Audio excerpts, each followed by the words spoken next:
शजर में हजर में तेरी रंग बू है जिधर देखे तागो उधर तू ही तू है গাছের মধ্যে খুঁজলে আল্লাহকে পেয়ে যেতে পারি মাছের মধ্যে খুঁজলে আল্লাহকে পেয়ে যেতে পারি একই মাছ একই শৈল মাছের সারা বডির ভিতরে সব জায়গায় একরকম স্বাদ না পিঠের মাছে একরকম স্বাদ পেটের মাছে আলাদা রকম স্বাদ মাথার মধ্যে আলাদা স্বাদ লেজার মধ্যে আলাদা স্বাদ একই ইলিশ মাছের গাদার মাছে এক স্বাদ কোলের মাছে আরেক স্বাদ লেজের মাছে আরেক স্বাদ মাথার মাছে আরেক স্বাদ কথা বলেন এমন পার্থক্য করনেওয়ালা দুনিয়ার কোনো জ্ঞানী গুণী বিজ্ঞানীর দ্বারা সম্ভব না এই পার্থক্যকারী কে মাটির থেকে রস নেয় দুইটা গাছ একটা গাছের রস মিঠে হইতে মাথায় যাওয়া লাগে আর একটা গাছের রস গোড়ায় থাকতে মিষ্টি হয় আখ লাগাইলে আখের রস কি মাথায় মিঠে না গোড়ায় মিঠে আর আখেও মাটির থেকে রস নেয় খেজুর গাছের রস কোন জায়গায় যে মিঠে হয় সেও মাটির থেকে রস নিল খেজুর গাছের রস মিঠে বানাইতে মাথায় নিল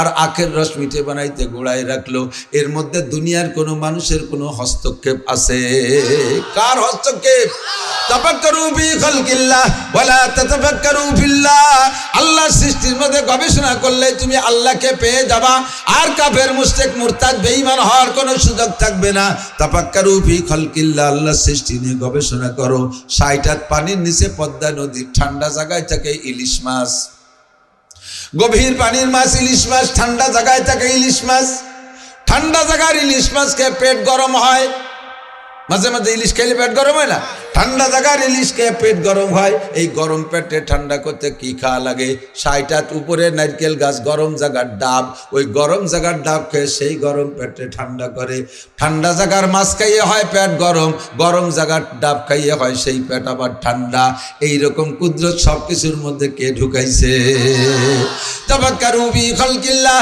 ওয়ালা তাতাফাক্কারু বিল্লাহ আল্লাহ কা তাবারাকাল্লাযী বিয়াদিহিল মুলকু ওয়া হুয়া আলা কুল্লি শাইইন কাদির الذي خلق الموت والحياة ليبلوكم أيكم أحسن عملا وهو العزيز الغفور الذي خلق 7 سماوات طباقا ما ترى في خلق الرحمن من تفاوت فارجع البصر هل ترى من فطور ثم ارجع البصر كرتين ينقلب إليك البصر خاسئا وهو حسير ও বান্দা তুমি খুঁজে দেখো 7টা আসমান কিভাবে নিপুণ বানাইলাম তুমি জানো আর না জানো 7টা জমিন তোমার পায়ের নিচে আছে তুমি একটু বুদ্ধি খাটায় ব্রেন খাটায় ঘুরে আসো লক্ষ লক্ষ কোটি কোটি সৃষ্টি আমার করা আছে কোন জায়গায় যদি চুলচেরা পরিমাণ ত্রুটি ধরতে পারো আমি ত্রুটি সংশোধন করে আবার বানাবো যাও ঘুরে আসো একবার ঘুরে এসে কোথাও ত্রুটি খুঁজে পেলাম না আল্লাহকে বললাম আল্লাহ পাইলাম না আল্লাহকে সুম্মারজিল বাসারা কাররাতাইন যাও আরেকটা ভালো সুযোগ দিলাম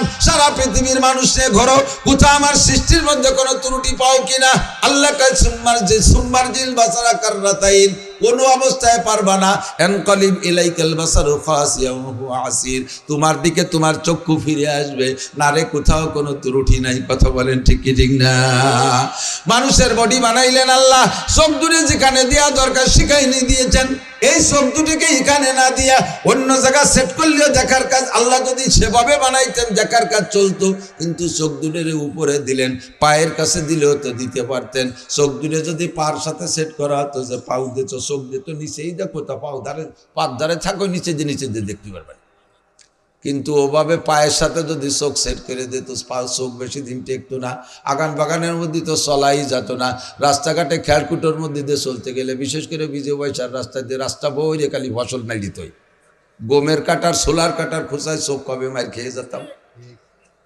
কতক্ষণ চোখ জুড়ে ও জায়গা দিলে আল্লাহ একবার দিলে দিতে পারতেন না দিয়ে কি সুন্দর কপালে দিয়েছে হেডলাইট উপরে থাক ঠিক না নাকটারে জায়গা না দিয়ে যদি অন্য জায়গা দিতেন তাও বানাইতে পারতেন নাকটারে যদি আল্লাহ পাক মলদারের কাছে সেট করে দিতেন বলেন তো কি বিপদ ছিল পায়খানার গন্ধ শুক্তি গ্যাস্ট্রিক পেট ফুলে মরে যেতাম ঠিক না আল্লাহ সে জায়গা না দিয়ে নাকটারে জায়গা মতে দিয়েছে এবার আল্লাহ পাক ইচ্ছা করলে চোখ দুটেরে পিছনে দিয়া নাক চোখ দুটেরে বগলের নিচে দিয়ে নাকটারে পিছনে দিলে দিতে পারতেন তাও আল্লাহ পাক দেন নাই। কেন দেন নাই? আল্লাহর কাছে সময়ের যথেষ্ট মূল্য আছে। এক ওয়াক্ত খানা খাইতে গেলে 3 গুণ সময় লেগে যেত। মানুষে খানা খাইতে হলে কি কি লাগে? 1 নম্বরে চোখ দিয়ে দেখবে পছন্দ হয় কি হয় না, 2 নম্বরে নাক দিয়ে শোকবে বাসি না গান্দা না পচা, এরপরে মুখে দেবে। চোখ দুটো যদি বগলের নিচে হইতো লুকমানি আগে বগলে দেখানো লাগতো, দেহ তো চোখ ঠিক আছে নাকি। আবার নাকটা পিছনে ওই পাশে নেলারে গুঁড়োই নিয়ে দেখানো লাগতো, ও নাক শুয়ে দেখ শুকো না গান্দা, এরপরে গালে দেওয়া লাগতো। এক ওক্তের খানা খাইতে 3 গুণ সময় লেগে যেত। আল্লাহ কয় সময়ের দাম আমার কাছে অনেক বেশি, কাজেই ওভাবে আমি সেট করি নাই। যেখানে দেখবা সেখানে শুকবা, সেখানেই মুখে দিবা। বলেন না সুবহানাল্লাহ। তাফাক্কারু ফি খালকিল্লাহ ওয়ালা তাতাফাক্কারু বিল্লাহ। তাহলে সব মিলে বুঝে দেখলাম সুন্দর করে সৃষ্টি করনেওয়ালা একজন আছে না নাই? তিনি আমার আল্লাহ। যতবার জিজ্ঞেস করব তিনি কে, আপনি ততবার বলবেন আল্লাহ। আর প্রত্যেকবার আল্লাহ বলার সঙ্গে সঙ্গে আল্লাহ পাক আপনাকে 4000 করে নেকি দান করবে। বলি না সুবহানাল্লাহ। সৃষ্টিকর্তা আমার কে? আল্লাহ।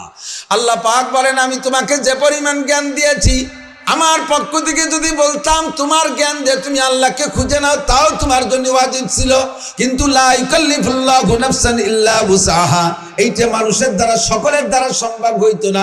কর্মব্যস্ত মানুষ দুনিয়া নিয়ে ব্যস্ততার ভিতরে পড়ে থাকতো, ব্রেন খাটায় আল্লাহকে খোঁজার সময় তাদের হইতো না, অথবা সকলের দ্বারা সম্ভব হইতো না। আর আমার স্বভাব হলো লা ইউকাল্লিফুল্লাহু নাফসান ইল্লা বুসআহা, মানুষকে আমি শক্তির বাহিরে সাধ্যের বাহিরে কোনো হুকুম চাপাই দেই না। যেদিকে তাকাবেন সেদিকে ইমানের ব্যাপারে আল্লাহ শক্তির বাইরে চাপায় দেয় নাই। ইমান আনার জন্য আল্লাহ পাক সহযোগিতা করেছেন।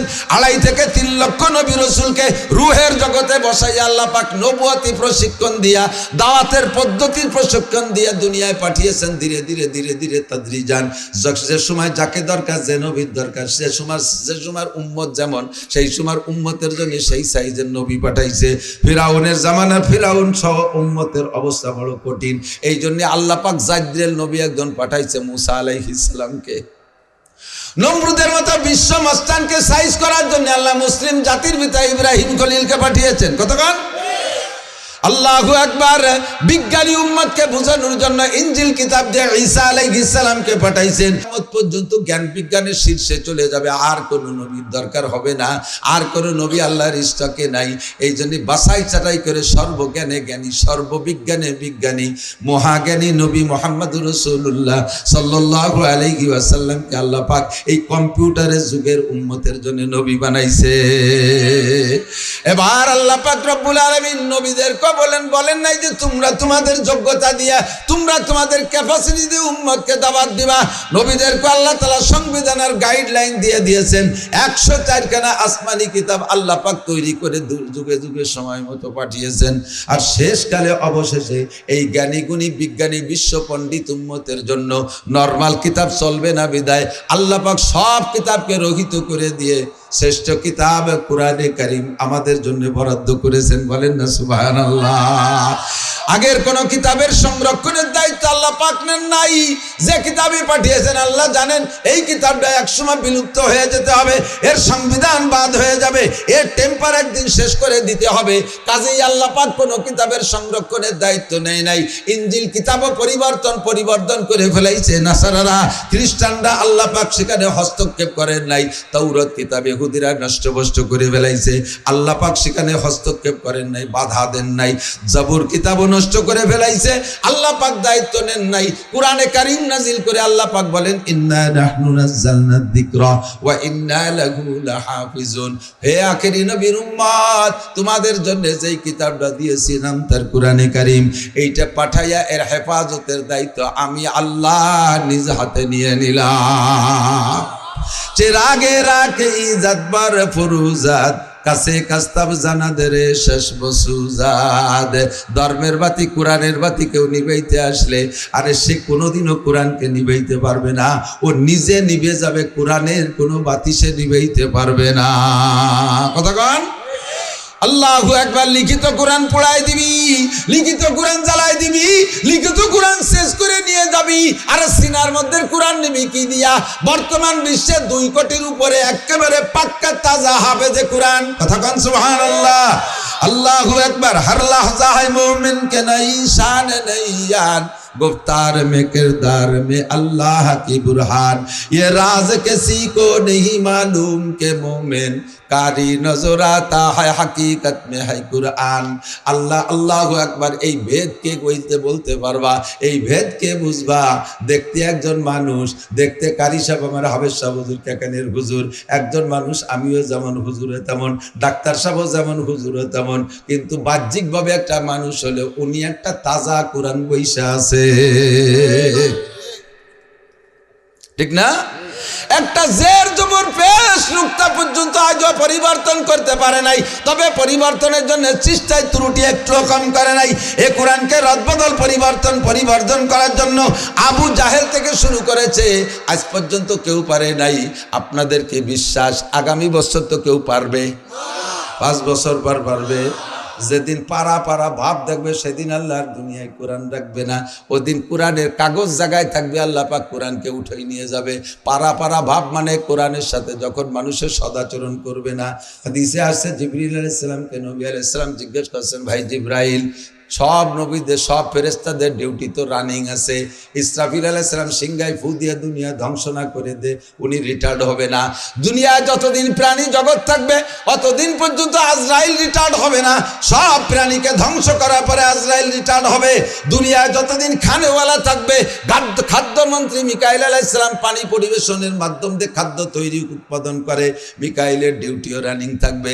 ও ভাই জিবরাইল, তোমার ডিউটি তো নবী রাসূল পর্যন্ত, ওয়ানা খাতামুন নবীন, আমি হলাম শেষ নবী, লা নবিয়্যা বাদি, আমার পরে নবী আসবে না। তাহলে তোমার ডিউটি আদম থেকে শুরু পর্যন্ত, শুরু করে এ পর্যন্ত আমি পর্যন্ত শেষ। তুমি তো রিটায়ার্ড করে যাবা আমি ইন্তেকালের পরে। ও ভাই জিবরাইল, আমার মরার পরে তোমার কাজ থাকবে না, তাহলে তুমি কি আর কোনোদিন দুনিয়ায় আসবা কি আসবা না? তুমি তো রিটায়ার্ড করে চলে যাবা। একটা লোক সেনাবাহিনীতে চাকরি করে, রিটায়ার্ড করার পরে আর সে বেরাকে যায় না, বেশি বেশি রেশনান্তি অফিসে যায় নাকি বেরাকে, আর সে বেরাকে প্রয়োজন নেই, তারে ডাকে না। তুমি জিবরাইল, তোমার তো ডিউটি শেষ, তুমি তো আর দুনিয়ায় আসবা না। জিবরাইলকে, হুজুর আপনি চলে যাওয়ার পরে আমি 10 বার আসবো। কয়বার? 10 বার আসবো। হুজুর বললেন 10 বার কি কেউ রে নবুয়তি দিতে আসবা? সুতাইহা, তুলাইহা, মুসাইলামাতুল কাজ্জাব, আসওয়াদ আনাসি, গোলাম আহমদ কাদিয়ানি, এই সমস্ত ভণ্ড নবীদেরকে নবুয়তি, ভণ্ড যারা নবুয়তি দাবি করেছেন, এদের কাছে কি জিবরাইল আসছে? কথা বলেন আসছে? তাহলে জিবরাইল তুমি কেন আসবা 10 বার? জিবরাইলকে হুজুর 10 বার আসবো 10টা কাজ করার জন্য। কয় কি কি কাজ করার জন্য? কয় 1 নম্বরে আসবো, সর্বপ্রথম আসবো দুনিয়ার থেকে মানুষের মধ্য থেকে নিয়ামতের স্বাদ তুলে নেওয়ার জন্য। নিয়ামত তার জায়গায় থাকবে, স্বাদ তুলে নিয়ে যাব। ইলিশ মাছ জায়গায় থাকবে, ইলিশ মাছের ঘ্রাণ থাকবে না আর স্বাদ থাকবে না। কতক্ষণ? শৈল মাছ, টাকি মাছ জায়গায় থাকবে, মাছ তার জায়গায় থাকবে, ভিতরে স্বাদ থাকবে না। কাঁঠাল থাকবে, তার স্বাদ থাকবে না। আম থাকবে, তার স্বাদ থাকবে না। দুধ থাকবে, তার স্বাদ আর ঘ্রাণ থাকবে না। গুড় থাকবে, তার স্বাদ আর ঘ্রাণ থাকবে না। আল্লাহ পাক আমাকে পাঠিয়ে দেবেন, যাও নিয়ামতের মধ্য থেকে স্বাদ আর ঘ্রাণ তুলে নিয়ে আসো। হুজুর বলেন, জিবরাইল তুমি এত বড় ক্ষতি কেন করবা? কয় হুজুর এটা করব আমি আমার ইচ্ছে মতো না, মালিকের ইচ্ছায় ছাড়া হবে না। সমস্ত নিয়ামত কার দান? আল্লাহ পাক মানুষের জন্য নিয়ামত দিয়েছেন। 1 নম্বর পিওর নিয়ামত সৃষ্টি করে দুনিয়ায় পাঠিয়েছেন। মানুষ যখন এই 1 নম্বর নিয়ামতের সাথে 2 নম্বরই করবে, কথা বলেন, 1 নম্বর নিয়ামতের সাথে যখন 2 নম্বরই করবে, আল্লাহ আমারে বলবে তুমি 3 নম্বরই করে আসো। মানুষের নিজেরা যখন নিয়ামতের সাথে 2 নম্বরই করবে, জিবরাইল তুমি 3 নম্বর কাম করে আসো। 2 নম্বরই কি? আল্লাহ পাঠাইছে 1 নম্বর আম, ওর মধ্যে ফরমালিন দিয়ে 2 নম্বরই করো তোমরা। আল্লাহ পাঠাইছে 1 নম্বর ইলিশ মাছ, ওর মধ্যে মেডিসিন দিয়ে 2 নম্বর করো। আল্লাহ পাঠাইছে 1 নম্বর গুড়, ওর মধ্যে ভেজাল দিয়ে 2 নম্বরই করো। আল্লাহ গাভীর দুধের ভিতরে, স্তনের ভিতরে 1 নম্বর দুধ দেছে, তুমি তার মধ্যে কেজিতে আধা কেজি পানি মিশিয়ে 2 নম্বরই করো। করে কি করে না? কথা বলেন। বাজারে দুধ খাওয়ার কায়দা নাই। এক আর্মি অফিসার বাজারেতে দুধ কিনে নিয়ে বউরে দিছি, বউ দুধ চোখ চাকনিতে করে ছাকছে, দুধ চোখ নিচে চলে গেছে, চাকনির মধ্যে দিয়ে চিংড়ি মাছ ফটাস ফটাস করে ভালাচ্ছে, চাকনির মধ্যে ইসে মাছ ফালায়। বউ কয় কেমন গাছ দুধ আনছো? মাছের মধ্যে চিংড়ি মাছ, কি বলে দুধের মধ্যে চিংড়ি মাছ। এ কি গাছ দুধ আনছো? দুধের মধ্যে চিংড়ি মাছ। কয় যে বাংলাদেশের দুধ ওই রমি, কথা কই না, জাল দাও। পরের দিন যাইয়ে দুধ আলারে ধরছে সাড়ে শয়তান, তো দুধের মধ্যে সে মাছ পালাম কে, ধরা পড়ে গেছে। এমনি গেড়ি ওইটা একটু পানি দিলে দিতে পারতো, জগ ধরে কচড়ির মধ্যে চুমড়ি দিয়েছে, সে কচড়ি শিয়ের মধ্যে দিতে ইসে মাছ বিয়ে গেছে। জব দেবে কি কয় বেলির মধ্যে বাঁধতে তুইছিলাম, গাছের সাথে খাই ফেলেছে মনে দিল, তো গাছের সাথে খাইছে তাই বলে তো তাজা বার হয়ে গেল শয়তান। দুধে যারা পানি মিশে মনে রাখবা, আশপাশে বাজারে তো দুধ বেচা পার্টির মধ্যে অনেক আছেন, ভালো করে মনে রাখবেন আমাকারু আমাকার আল্লাহ আল্লাহু খায়রুল মাকিরিন। চালাকি করবে, আল্লাহর চাইতে বড় চালাক জগতে কেউ নাই। দুধের সাথে যারা পানি মিশে বাজারে বা গাড়ি পার্টির কাছে যোগান মানুষের কাছে বিক্রি করবেন, ভালো করে মনে রাখবেন একে একে কিন্তু মায়ের শুরু হয়ে যাবে। আমের সাথে সালাও যাবে, গুড় সাথে নুডুও যাবে। গোপালগঞ্জে বাংলা, আমের সাথে সালাও যাবে, গুড় সাথে নুডুও যাবে। পোলাপানে মাটিতে পায়খানা করে, পালাইতে শূন্য কল করে খেয়াড়াই নিয়ে মুড়াইয়ে ওরে নুড়ো কয় না, মুড়াইয়ে ফেলায়, ময়লাটুক ফেলাই দিয়ে খেয়াড় কয়টা কে নিয়ে গড়ায় যায় নাকি, ও গুড় সাথে নুড়ো ফিয়ে পারে বাগানের মধ্যে। তোমরা যারা দুধের সাথে পানি মিশাও, আমের সাথে সালাও যাবে, গুড় সাথে নুড়ো যাবে। আগে মরবে বাছুর, এরপরে মরবে গাই, এরপরে মরবে তোমার বউ, 4 নম্বরে তুমি টার্গেটে। সাবধান থাকবা। এক দুধের সাথে যখন 2 নম্বরই করে শুরু করবা, আল্লাহ পাক এবার দুধের থেকে মজা নিয়ে যাবে। মুরব্বীরা বলবেন, সাক্ষী দেবেন, ইদানিংকালে পোলাপানরা অভাব দেখে নাই, এরা তো স্বর্ণের চামচ মুখে নিয়ে জন্ম নিচ্ছে। আমরা যারা কমপক্ষে স্বাধীনের আগে বা স্বাধীনের মুত্তাসিল পরপর জন্ম, আমরা বাংলাদেশের অভাব অনেক দেখেছি। মুরব্বীরা কথা কন, অনেক অভাব দেখছি। আটার যাও খাইছেন, ঢ্যাপের খই খাইছেন, গাছের চালির ভাত খাইছেন, চিনের চালির ভাত আর যাও খাইছেন, আটার যাও খাইছেন, খাইছেন না? কত অভাব আমাদের মধ্যে দেখেছে। আল্লাহু আকবার। ওই সময় ছোটবেলায় আমার মনে আছে, আমার মা এখনো বেঁচে আছেন, 1 পোয়া দুধ সংগ্রহ করতেন, দুধের মধ্যে কমপক্ষে আধা কেজি পানি দিতেন। দুধ জ্বালায় আমাদের ভাই বোন আমরাও অনেক 1 চামচ করে দিত, কোনো মতে তার সাথে আর একটু পানি নিয়ে মাখাই খাইতাম। লাস্টে মার জন্যই মোটেও থাকতো না, মা সে হাড়ির মধ্যে একটু পানি দিয়া একটু নাড়াচাড়া করে তার মধ্যে ভাত মাখাই নিতেন। এরম মা বহুত বাড়ি চলে গেছে, কতক্ষণ ঠিক না? অনেকের বাড়ি সেই মা এখন বৃদ্ধ হইয়া দুঃখতেছে মরণের অপেক্ষায়। মা বড় অসহায়, মা কিছুই করতে পারে না। আমরা কিন্তু সেই কালের মায়ের সন্তান। রাতের বেলা হাড়ির কোনায় 4টে ভাত থাকতো, মা নিজে না খাইয়া বলতো, তোরা মা খাইয়া নে, লোকমা লোকমা নেলা নেলা ভাগ করে খা। আমরা সেইভাবে মায়ের কাছ থেকে মাকে না খাওয়াই রেখে আমরা খেয়ে বড় হয়েছি। আল্লাহু আকবার। এখনকার বাচ্চারাও অভাব দেখে না, এরা স্বর্ণের চামচ মুখে নিয়ে জন্ম নিয়েছে।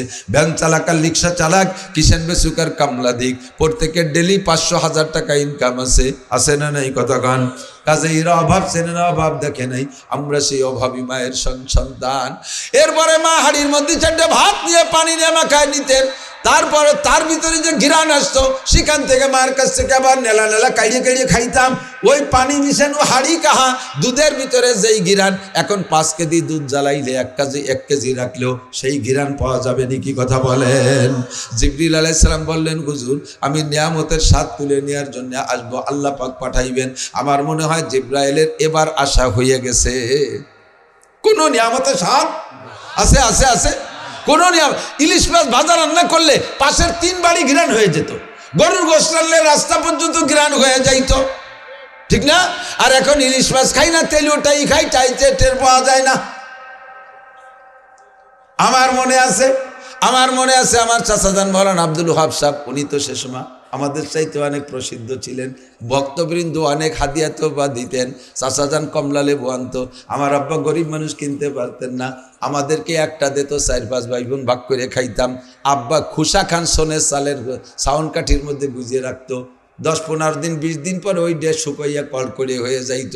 ওইটা মটকাইয়া ভাঙলেও মনে হয় যেন আজকেই একটা নতুন কমলা লেবু সোলা হয়েছে, এমন কড়কড়ে ঘিরান আসতো। কতক্ষণ? আর এখন কমলা লেবু তাজা, তা শুইলে খুশা নাকের টাছে রাতে ডললিও তো কমলা লেবুর খুশা না তরমুজির খুশা টের পাওয়া যায় না। জিব্রাইল কামি নিয়ামতের স্বাদ নিতে আসবো, মনে হয় আশা হয়ে গেছে, নিয়ামতের স্বাদ সব শেষ, আর পাবেন না। গুড় কিনতে গেলে গুড় কয়া লাগে না, কয় কত পার্সেন্ট? গুড়ের দোকানের সাথে সামনে যে দাঁড়াবেন গুড় কেনার জন্য, বলবে ভাই কত পার্সেন্ট নেবেন? গুড়ির নামে গেছে পার্সেন্ট, এটা 25%, এটা 50%, এটা 75%।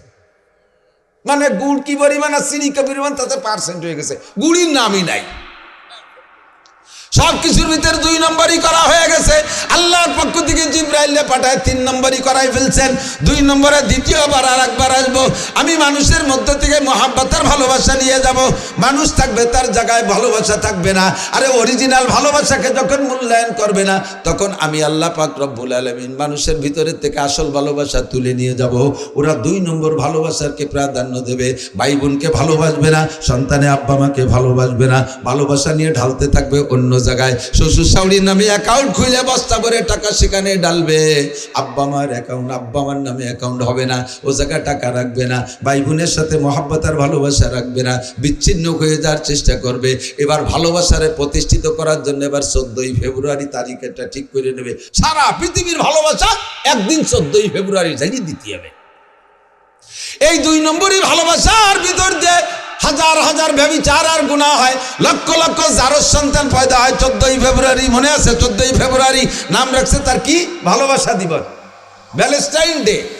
ভ্যালেন্টাইন ডে এর ভিতরে যত অন্যায় অবিচার হয়, যত গুনাহ হয়, সারা পৃথিবী জরিপ করলে খুঁজলে পাওয়া যাবে। আল্লাহই ভালো জানে। লক্ষ লক্ষ জারজ সন্তান হারামজাদা পয়দা হচ্ছে। আসল ভালোবাসাকে মূল্যায়ন করো নাই, নকল ভালোবাসা তোমাদের ভিতরে প্রতিষ্ঠিত করার চেষ্টা করছো। আল্লাহ পাক ভালোবাসা তুলে নিয়ে গেছে। আগে বাড়ি একটু ঝোল রান্না করলে পাশের বাড়ি এলা রান্না করলো কি করলো না, ছোট্ট পেয়ালাই করে একটু একটু দেয়া দিয়েছিল, কথা কোন ছিল কি ছিল না। এখন পাশের বাড়ি গরু রান্না করে খায়, তার পাশের বাড়ি এলার কিচ্ছুই জানে না, সব ধ্বংস হয়ে গেছে। 3 নম্বরে জিবরাইলকে আমি আসবো ইনসাফ তুলে নেওয়ার জন্য। মানুষে যখন নিজেরাই ইনসাফ পছন্দ করবে না, নিজেরাই বেইনসাফিটারে পছন্দ করবে, গুরুত্ব দেবে, মূল্যায়ন করবে। অপরাধী তার অপরাধকে ঢাকার জন্য ঘুষ দিয়া, অপরাধী অপরাধকে লুকানোর জন্য ঘুষ দিয়ে সে জায়গা বিচারকের কাছে ঘুষ দিয়ে নিজেকে বাঁচানোর চেষ্টা করবে। এইটাই হবে মানুষের স্বভাব। অথচ সাহাবায়ে কেরামের স্বভাব ছিল, এক সাহাবা হুজুরের কাছে যে বলছে, হুজুর জানাই তো ইয়া রাসূলুল্লাহ, হুজুর আমি তো একটা অন্যায় করে ফেলছি। কি বলে, কি অন্যায় করছে? হুজুর আমি ব্যভিচার করে ফেলছি। হুজুর মুখ ফিরে এনেছেন। হুজুর মনে করছেন, হুজুর বলতে চাচ্ছেন যে তুমি যে কথা বলছো এর পক্ষে যদি সাক্ষী না থাকে, তুমি একা একা বলছো, হয়তো পাগলামি করে বলতেছো নাকি। হুজুর মুখটা ফিরে নিয়ে গেছে আর একদিক। ও বলছে যে বলে জানাই তুই ইয়া রাসূলুল্লাহ, হুজুর আমি জিনা করেছি, বিচার করে পবিত্র করে দেন। হুজুর আবার আর একদিক মুখ নেছেন। ও বলছে যে কয় হুজুর বলে আমি জিনা করেছি, আমার বিচার করেন। এরপরে হুজুর আর একদিক মুখ ফিরেছেন, পিঠ ফিরেই দিয়ে বসছেন, সেদিকও মুখ নিয়ে যে বলে হুজুর আমি জিনা করছি, বিচার করেন। হুজুর বলেন আমি ভাবছিলাম একবার মুখ ফিরাইলে তুমি চলে যাবা, বিচারটা তোমারটা আল্লাহ করুক, তোমার মাঝে আর আল্লাহর মধ্যে যে ঝামেলা হয়েছে আল্লাহ পাক সমাধান করবে। দুনিয়ায় তোমারে বিচার করবো না, যেহেতু তোমার ওই ঘটনার পক্ষে মানুষের মধ্যে থেকে কোনো 4 জন সাক্ষী নাই। এবার নিজে তখন ঘুরে ঘুরে চারদিক ঘুরে ঘুরে বললে যে আমি জিনা করেছি। একজন মানুষ জিনা করার পক্ষে যদি 4 জন পুরুষের সাক্ষী দেয়, তাহলে তাকে বিচার করতে হবে। এবার চারদিক ঘুরে ঘুরে তুমি নিজের সাক্ষী নিজে হইছো, বিদায় তোমারে বিচার করা লাগবে। নইলে আমি চাইছিলাম না যে তুমি একবার বলার পরে বিচার করব, তুমি চলে যাইতে। সাহাবায়ে কেরামের স্বভাব, নিজে অন্যায় করে ফেলেছেন, নিজেকে নিজে অপরাধী সাব্যস্ত করে বিচারকের মাধ্যমে বিচার কইরা দুনিয়াটাকে ঠিক করবেন, সমাধান করে নেবেন। নিজের এহকাল পরকাল ধ্বংস করবেন না, পরকালে যাতে ধরা খাইতে না হয়। আর উম্মতের অবস্থা এমন হবে, তারা নিজের অপরাধ কইরা বুঝতেছে আমি জেনুইন অপরাধী, বিচারকরে ঘুষ দিয়ে সেই অপরাধের থেকে বাঁচার চেষ্টা করবে। আর তখন বিচারকরা দেখবে যে ঘুষ যেহেতু পাইতেছি, আমি খেয়ে নেই, তার কপালে যা হয় হোক, আমার কপালে যা হয় হবে। মানুষের ভিতরে ভয় থাকবে না। আল্লাহ রসুল বলেন, জিবরিল বলেন, সেই সময় আমি ইনসাফ ভিতরে থেকে তুলে নিয়ে যাব। নিরপরাধীকে ফাঁসি দেবে আর অপরাধীকে বেকসুর পয়সা খাইয়া ছাইড়া দেবে। এটা আল্লাহর পক্ষ থেকে গজব। যাইতে যাইতে একেবারে 10 নম্বরে জিবরাইল বললেন, হুজুর শেষকালে আসবো আমি কোরআনে কারিমের ভিতরে থেকে অক্ষর তুলে নেওয়ার জন্য। কয় কখন অক্ষর তুলে নিবা জিবরাইল? তুমি কোরআন কেন তুলে নিবা? কয় আল্লাহর হুকুমে নেব। কখন নিবা? কয় যখন মানুষ কোরআন পড়তে চাইবে না। আলেম উলামা পর্যন্ত সন্তানদেরকে স্টাডিং বাম দিক ঘুরাই দেবে। আলেম হয়ে তার ছেলেরা আলেম বাড়াবে না, মুসলমান হয়ে সন্তানদের কোরআন পড়ানোকে ফকিরি বিদ্যা বলে মনে করবে। বড় লোকের টাকা আছে, লাখ লাখ কোটি কোটি টাকা, নিজে আখেরাতকে বিশ্বাস করে না, তা না আখেরাতকে বিশ্বাস করে মাদ্রাসা বানায় দেবে। সেই জায়গায় হাজার হাজার গরিব গুরাবা ছেলেরা মেয়েরা পড়বে, কিন্তু নিজের একটা ছেলেরে মাদ্রাসায় দেবে না। পয়সা আছে, মাদ্রাসা বানাই দিছে, আছো তোমরা এতিমরা পড়ো, গরিবরা পড়ো, আছো সবাই পড়িয়া, আমাকে গোষ্ঠী শুদ্ধ ভেসে ভাটাই দিয়ে যাও। আমার একটারও জায়গা দিতাম না। আমার ডান স্টাডিং বামনিক, আমার ডাইয়ে পড়বে, বিয়ে পড়বে, এমএ পড়বে, মাস্টার হবে, ডাক্তার হবে, ইঞ্জিনিয়ার হবে, বাংলাদেশ পড়বে, বিদেশ পড়বে, আর সারা পৃথিবী পড়ে পড়ে বিশ্বসেরা শিক্ষিত হবে, কিন্তু মাদ্রাসায় পড়বে না, সন্তানদেরকে আলেম বানাইতে চাইবে না, কোরআনের সম্মান করবে না। ঘরের ভিতরে কোরআন থাকলে কোরআনের কোনো জায়গাও হবে না। বাদিক এই গ্রাম খুঁজে দেখেন, কোরআনরে রাখছে, কোরআন শরীফ, যে বাড়ি কোরআন শরীফ আছে, কোরআন শরীফে কেমন মর্যাদায় রাখছে। কোরআন শরীফের জন্য আলাদা একটা শোকেস নাই, কোরআন শরীফের জন্য আলাদা পরিষ্কার কোনো জায়গা নাই। ওই সাধারণ বই পুস্তক রাখছে, তার সাথে এক জায়গায় কোরআন শরীফ খান থুয়ে দিছে। এরপরে পোলাপানা এসে আবার তাদের বই পুস্তক বেশি হয়ে গেছে, সে জায়গা তাদের বই রেখে কোরআন শরীফ খানকে সে জায়গা থেকে নামাইয়া মাসার কোনায় থুয়ে দিছে। নাই তার গায়ে কোনো একটা জামা কাপড়, কোরআনের গায়ে জামা নাই। আরে কোরআনের ওসিলায় দুনিয়া টিকে আছো। আল্লাহর কসম, যেদিন জিবরাইল কোরআন শরীফ নিয়ে যাবে দুনিয়ার থেকে, এরপরে আল্লাহ দুনিয়া বেশিক্ষণ রাখবে না। দুনিয়া অতক্ষণ আছে যতক্ষণ দুনিয়ায় দিন আছে, আর দিন অতক্ষণ আছে যতক্ষণ দুনিয়ায় কোরআন আছে। কথা বলেন না কেন? দিন অতক্ষণ আছে যখন দুনিয়ায় কোরআন আছে। এই কোরআনের ওসিলায় আমি আপনি বেঁচে আছি, খেয়ে বাঁচতেছি, কিন্তু ছেলে মেয়েকে হাজার হাজার লাখ লাখ টাকার দামি দামি পোশাক পরাই, আল্লাহর কোরআনের জন্য গায়ে একটা কাপড় জোটে না। 99% পাবলিকের বাড়ি কোরআন শরীফের জামা ইনকোয়ারি করে দেখেন কি দিয়ে জামা বানাইছে কোরআন শরীফে। ছায়া ছিঁড়া, ছিঁড়া ছায়ার তেনা, পুরন ব্লাউজ ছিঁড়া, লুঙ্গির কুনা, গামছা ছিঁড়ে গেছে, আজকন দিয়ে ফেসাইতেছে, অথবা বালিচেরটা নালাতে নালাতে আঠা আঠা হয়ে গেছে, তারে অপারেশন করে তুলো ফেলাই দিয়ে খাড়ে দিয়ে তার মধ্যে দিয়ে দিচ্ছে, অথবা শপিং ব্যাগ ঝুলো। সর্বোচ্চ ভালো ইদানিং একটু শপিং ব্যাগ হয়েছে, সর্বোচ্চ ভালো পোশাক কোরআন শরীফের জন্য। ছেলে পেলেকে হাফ প্যান্ট ছিঁড়ে গেছে, একখান খুলে ফেলাই দিয়ে আর এক ঠাঙের মধ্যে করে দিচ্ছে। কোরআন শরীফের জন্য জায়গা নাই, তাক নাই, টেবিল নাই, কোরআন শরীফ রাখার কোনো সম্মান নাই। কোরআন শরীফ ঘরের মধ্যে পড়বে না, সারা বছরের ভিতরে কোরআন শরীফ খুলে থাকবে না। এক পারা কোরআন শরীফ এদিক বহু বাড়ি আছে, বহু বাড়ি আছে, যেই বাড়ি সারা বছরের মধ্যে এক পৃষ্ঠা কোরআন শরীফ খুলে পড়ার মতো মানুষ নাই। আছে না নাই? কথা বলেন, আছে না নাই?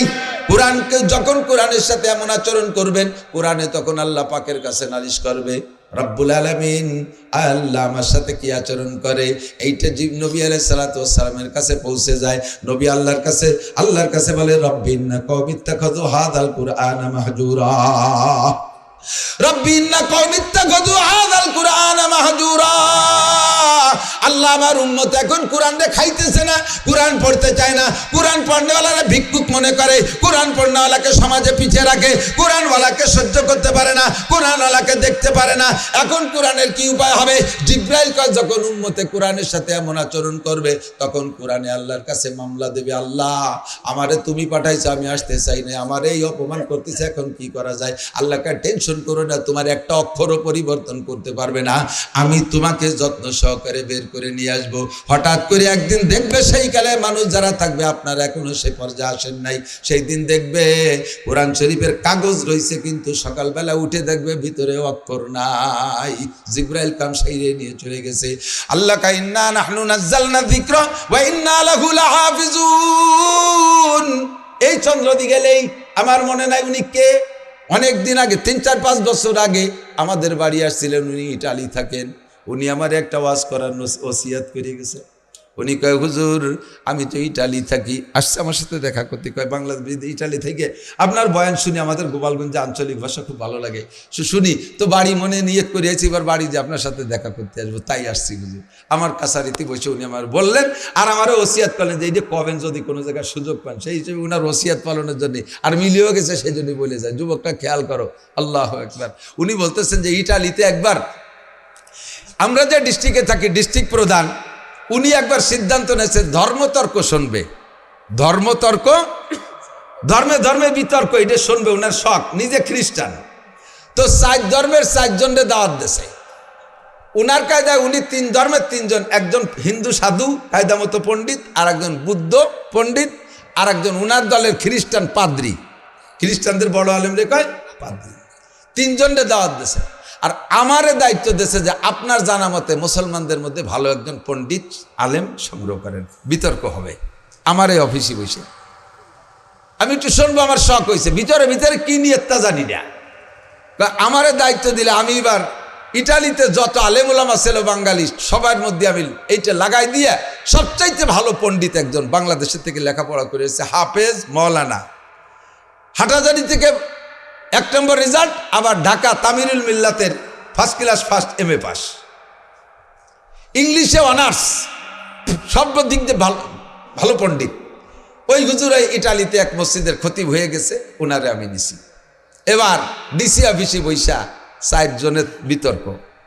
তো সর্বপ্রথম হিন্দু ঠাউর রেঁধেছে, দাদা তুমি যা আছে ঝাড়ো, তোমার দায়িত্ব, তোমার দলিল দিয়া, তোমার যা কিতাব আছে আসমানি জমিনি কিতাব যা আছে সব দিয়া এই 3 ধর্মের 3 জন বসে রয়েছে, এমন ভাবে বলবা যাতে ওই 3 জন হাই করতে না পারে, কোনোভাবে পলাই চলে গেলে যাবে, উন্মুক্ত, এ জায়গা কোনো ভয়ভীতির কারণে যা পারো বলবা, তবে দলিলই হতে হবে, প্রমাণ দিতে হবে, ব্ল্যাঙ্ক ফায়ার মারলে হবে না, বলবা আমরা কিতাবে খুঁজে দেখবো আছে কিনা।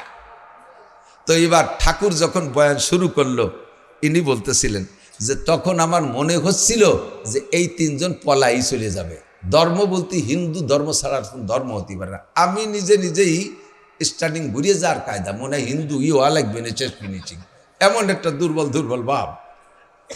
তো ওনার বক্তব্য শেষ হওয়ার পরে এরপরে দেশে এই চায়নার নেড়ারে বুদ্ধ, এই বুদ্ধ ঠাকুরের দেশে। এবার আপনার দায়িত্ব 2টা, উনি যা বলছে ওইটা খণ্ডন করবেন, আর সামনে 2 জন যাতে বলতে না পারে, পলাই চলে যায়, এমনভাবে আপনার ধর্মের উপস্থাপন করবেন। সত্যি উনি বলেন যে সবাই বড় শিক্ষিত, যার যার ধর্মের পর ভালো পাণ্ডিত্য রাখে। এই বুদ্ধ এবার এমন বক্তব্য দেশে, হিন্দু ঠাউর পলায় যাবে না, দুটি খুলিয়ে দিয়ে কোন দিক চলে যাবে, সে পথ খুঁজে পাওয়ার মতো না, উঠে যাতে অনুমতি নেই। আর এই 2 জন কি কবে, আমি মনে হচ্ছি যে এগোমনের বলার কিছু নেই, জিকে গেল তালি বৌদ্ধ ধর্ম, সবাই বৌদ্ধই হতে হবে। এরপরে আসলো খ্রিস্টান পাদ্রির পালা, আপনার দায়িত্ব ওই 2 জনকে শেষ করবেন, আর হুজুর যেন পলায় চলে যায় সেইভাবে জানবেন। তো খ্রিস্টান পাদ্রি তো আসমানি কিতাব আছে, ইঞ্জিল কিতাব, সে তো আল্লাহকে বিশ্বাস করে, তার কিছু দলিল দালায়েল আছে, সে এমনভাবে বক্তব্য দিয়েছে ওই 2 জন সব শেষ, ওকে ধর্ম কোনো জিরো, আর এই ইসলাম ধর্ম মনে হয় আসার মতো নাই, এটাও বিলাং ফালতু, এমনভাবে বক্তব্য দিছে। 3 জনের বক্তব্য শেষ, আখেরি বক্তা হলো আমাকে হুজুর। এবার বলছে হুজুর আপনি বলেন, এই 3 জনকে শেষ করে দিয়ে আপনার ধর্ম টিকেবেন। তো হুজুর বলতেছে, স্যার আপনারা সবাই মিলে, আমরা সবাই মিলে যদি 100 বছর সামনে বেঁচে থাকি, আর এই মজলিসটা 100 বছর লম্বা করেন, তাহলে আর আমাকে আল্লাহ তাআলা সুযোগ দেন, তাহলে আমি এই জায়গায় বসে একটা করে 100 বছর পর্যন্ত দলিল দিতে পারবো, হিন্দু ধর্ম কিছু না, বৌদ্ধ ধর্ম জিরো, খ্রিস্টান ধর্ম টেম্পার শেষ, আখেরি কিয়ামত পর্যন্ত চলবে একমাত্র কোরআনের ধর্ম, একমাত্র ইসলাম ধর্ম। আমার এত দলিল আছে, 100 বছর আমি দলিল দিতে পারবো। তবে অতদিন হায়াত আপনারাও পাবেন না, আমিও পাবো না, ধৈর্য কুলবে না, সময়ও নাই। আমি একটা দলিল দেই, সেটা হলো স্যার এই 3 জনের তো ধর্মগ্রন্থ দিয়ে দলিল দেছে, যার যার ধর্মগ্রন্থ পৃথিবীতে যেখানে যা আছে সব আইনি আপনার কাছে জমা দেবে, আপনি আগুন দিয়ে পুড়াই ফেলবেন অথবা সাগরে ডুবই দেবেন, আর আমিও যত কোরআন শরীফ আছে সব আপনার কাছে জমা দেবো, পুড়াই দেবেন। এরপরে সবাইরে দায়িত্ব দেবেন, যার যার ধর্মগ্রন্থ তো সব শেষ, দুনিয়ায় তো কিছু নাই, যার যার ধর্মগ্রন্থ আবার হুবহু সেইভাবে লিখে দাও, আবার হুবহু সেইভাবে লিখে দাও। শোনেন ওই 3 জন পারবে নাকি, ওই 3 জন পারবে নাকি শোনেন, আমারটাও পুড়াই দেবেন, আমারে টাইম দেবেন 1 ঘন্টা, আমি 1000-এর উপরে কপি বানাই দিতে পারবো, বলেন ওনরা পারবে নাকি। এবার ওই ডিসি সাহেব বলতেছে, কি কয় হুজুর, কি কয় পারবেন, আপনাকে এগুলো নিয়ে আসেন পুড়াই দেই, পরে ভিডিওগুলো লিখে নেবেন নিজেরা। কয় স্যার আমাকে জেতার দরকার নাই, বই কয়েন পুড়াই না, ওই আসে বিদ্যা একটু বুড়ো আঙ্গুলটা আসায় খেয়েই বেড়াচ্ছি, পুড়াই দিলি বাতে মিলে যাবো। আল্লাহু আকবার। তা আল্লাহ পাক রব্বুল আলামিন কুরআনে কারীম হুজুর বললেন যে আমার 1 ঘন্টা সময় দেবেন, আমি হাতে লিখে হাজার কপি বানাই দিতে পারবো। 2 কোটি হাফেজে কোরআন আছে, 2 কোটি হাফেজের কোরআনের ভিতরে লক্ষাধিক আছে হাফেজ এবং মাওলানা। আল্লাহর রহমতে আমার কোরআন শরীফ যতটা মুখস্থ আছে সেগুলো একেবারে নির্ভুলভাবে আমি জের জবর ত মিম লাম যা আছে সব হুবহু লিখে দিতে পারবো, একটা চুলচেরা পরিমাণ ভুল হবে না। আর আমারে পড়াইতে পারে এরকম হাজার হাজার লক্ষ লক্ষ আলেম আছে, তারা আরো সুন্দর নিখুঁত লিখে দিতে পারবে। কাজেই আমাদের লিখিত কোরআন পড়াই দিলেও সিনার কোরআন পড়াইয়া শেষ করতে পারবে না। ইনশাল্লাহ আমাদের কোরআন কিয়ামত পর্যন্ত চলবে, ঠিক কি ঠিক না? হেফাজতের জন্য আল্লাহ পাক বহুত ব্যবস্থা রেখেছেন। তন্মধ্যে আল্লাহ তাআলা এই মাদারেসে দিনিয়া কওমিয়া, কওমি মাদ্রাসাগুলো, এই কওমি মাদ্রাসাগুলো দেখেন কি পরিমাণ। আমার সারা বাংলাদেশ তো ঘোরা হয়ে যায়, প্রত্যেক 2 দিন 3 দিনের মধ্যে 2-3টে বিভাগ ঘুরিয়ে আসি, 2-3টে বিভাগ ডেলি 2-3 দিনের মধ্যে ঘুরিয়ে আসি। প্রত্যেক দিন এক একটা বিভাগ অতিক্রম করি, দেখতে আমার কোথাও বাকি নাই। শকরের বিষয়, আনন্দের বিষয়। অন্য ডিস্ট্রিক্টে গেলে আমি যদিও আলেম মানুষ, তবু বাড়ি গোপালগঞ্জ, একটু কেমন একটু চোখ কাট করে তাকায়। কোনো জায়গাতে শুনি এসছে যে বসার পরে দিয়ে যে বিড়বিড় করে পর্দার আড়াতে মুরব্বীরা কয়া করে হুজুর আর পালিয়ে না, একটা গুফাইলি হুজুর নিয়েছে। হুজুর আর দেশে অভাবে এটা গুফাইলি হুজুর নিয়েছে। এত ঘৃণা আমাদের পর এখন এসে গেছে, আল্লাহ হেফাজত করুক। আমি ওইটুক টের পাইয়ে বলি, মিয়া গুফাইলি হুজুরকে গোপালের আড্ডা গোপালগঞ্জ। এই গোপালগঞ্জে পূর্ণাঙ্গ দাওরা হাদিস মাদ্রাসা যা তোমার ডিস্ট্রিক্টের মধ্যে একটা নাই, আমার গোপালগঞ্জে 30টার উপরে আছে। বলেন না আলহামদুলিল্লাহ। এত মাদ্রাসায় আমরা গোপালগঞ্জেরা কি বিরক্ত বোধ করতেছি? সুলতান শাহী গোড়াদারি মাদ্রাসায় কত দেশেন আলহামদুলিল্লাহ। এই মাদ্রাসা সারা বছর আয় ব্যয় কত শুনইল? 13 লাখ। আমার মাহফিলি কালেকশন হয়েছে 16 লাখ। আমাদের সুলতান শাহী গোড়াদারি মাদ্রাসার মাহফিলের কালেকশন 16 লাখ আলহামদুলিল্লাহ। চন্দ্রদি গেলে আরো বেশি, পাইকেন্দি আরো বেশি, সুটপা আরো বেশি, গোপীনাথপুর আরো বেশি, তারাইলপুকুরে আরো বেশি, গোপালগঞ্জ শহরের মধ্যে কত ডুন, এরপরে ভবানীপুর, কাজুলিয়া, কুরবালা, কমসুর, এরপরে পারকুশলি, তারপরে বাঁশবাড়িয়া, গহরডাঙ্গা, গোপালপুর, এভাবে গ্রামে গ্রামে বড় বড় মাদ্রাসা। ঠাট্টা করো গোপাইলে কইয়া, গোপাইলে তো দেখো নাই, গোপাইলে দেখো নাই। আল্লাহর রহমতে গোপালগঞ্জ উলামায়ে কেরামের ভরা।